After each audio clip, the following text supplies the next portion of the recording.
Vyttila railway ട്രാക്കിൽ കണ്ടെത്തിയ യുവതിയുടെ മരണത്തിൽ ദുരൂഹതയെന്ന് പോലീസ്. ശരീരത്തിൽ മുറിവുകളുണ്ടെന്നും പ്രതിയെക്കുറിച്ച് സൂചന ലഭിച്ചുവെന്നും കൊച്ചി DCP ഷഹൻഷാ പറഞ്ഞു.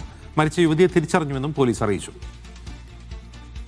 അതിൽ പ്രഥമദൃഷ്ടിയ മനസ്സിലാവുന്ന ഒരു അസ്വാഭാവികതയുണ്ട്. അതിൻ്റെ അടിസ്ഥാനത്തിൽ ഞങ്ങൾ നോക്കിക്കൊണ്ടിരിക്കുകയാണ്. മരണപ്പെട്ട വ്യക്തിയെ ഐഡൻറ്റിഫൈ ചെയ്തിട്ടുണ്ട്. അസ്വാഭാവികതയുണ്ട് മരണത്തിൽ. അത് കാര്യമായിട്ട് തന്നെ ഇൻവെസ്റ്റിഗേറ്റ് ചെയ്യേണ്ട ഒരു മാറ്ററാണ്. എവിഡൻസ് കിട്ടിയിട്ടുണ്ട്. പ്രതിയിലോട്ടേക്ക് ഞങ്ങൾ എത്തിയിട്ടുണ്ട്. തുടർന്ന് തന്നെ പെട്ടെന്ന് തന്നെ ഉണ്ടാവും. ട്രെയിനിൽ നിന്ന് വീണ് പരക്കിയേറ്റതിൻ്റെ ഒരു അതല്ല, ഇവിടെ വന്നിട്ട് തന്നെ നടന്നതായിരിക്കാനാണ് കൂടുതൽ ചാൻസ് ഉള്ളത്. സോ അതിനായിട്ടുള്ള എവിഡൻസസും അതിനായിട്ടുള്ള നടന്നിട്ടുള്ള ഒരു സബ്സിക്വൻറ്റ് കണ്ടക്റ്റും അതുപോലെ തന്നെ പ്രീവിയസ് കണ്ടക്റ്റിൻ്റെയും കുറച്ച് എവിഡൻസസ് ഞങ്ങൾക്ക് ലഭിച്ചിട്ടുണ്ട്. നിതിൻ സേവ്യർ വിവരമായി ചേരുന്നു. നിതിൻ, എവിടുത്തുകാരിയാണ് മരിച്ചത്?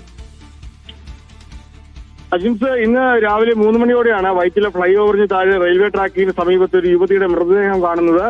അതുവഴി പോയ അമൃത ട്രെയിനിന്റെ ലോക്കോ പൈലറ്റാണ് ഇത്തരത്തിലൊരു മൃതദേഹം കണ്ടെത്തിയത്. തുടർന്ന് അദ്ദേഹം റെയിൽവേ പോലീസിനെ അറിയിക്കുകയായിരുന്നു. ഉപയോഗശൂന്യമായി കിടന്ന റെയിൽവേ ട്രാക്കിലാണ് ഈ മൃതദേഹം കടന്നത്. ശരീരത്തിൽ മുറിവുകളുണ്ട് എന്നാണ് പോലീസ് പറയുന്നത്. സമീപത്ത് കിടന്നിരുന്ന മൊബൈൽ ഫോണിൽ പോലീസ് പരിശോധിച്ചിട്ടുള്ളത്. കോട്ടയം സ്വദേശിയാണ്. കോട്ടയം സ്വദേശി സുധാ ബാബു, ചിങ്ങവനം സ്വദേശി സുധാ ബാബു എന്നയാളുടെയാണ് ഫോൺ. പക്ഷേ ഇവരുടെ തന്നെയാണോ ഈ മൃതദേഹമെന്ന് പോലീസ് ഇതുവരെ ഉറപ്പിച്ചിട്ടില്ല. പ്രതിയെക്കുറിച്ച് പോലീസിന് സൂചന ലഭിച്ചിട്ടുണ്ട് എന്നാണ് ഇവിടെ സന്ദർശിച്ച കൊച്ചി DCP ഷഹൻഷാ പറഞ്ഞിട്ടുള്ളത്. സമീപത്തെ CCTV ദൃശ്യങ്ങളുടെ അടിസ്ഥാനത്തിൽ പോലീസ് അന്വേഷണം പുരോഗമിക്കുകയാണ്. ഇൻക്വസ്റ്റ് നടപടികൾ പൂർത്തിയാക്കി മൃതദേഹം മെഡിക്കൽ കോളേജിലേക്ക് മാറ്റിയിട്ടുണ്ട്.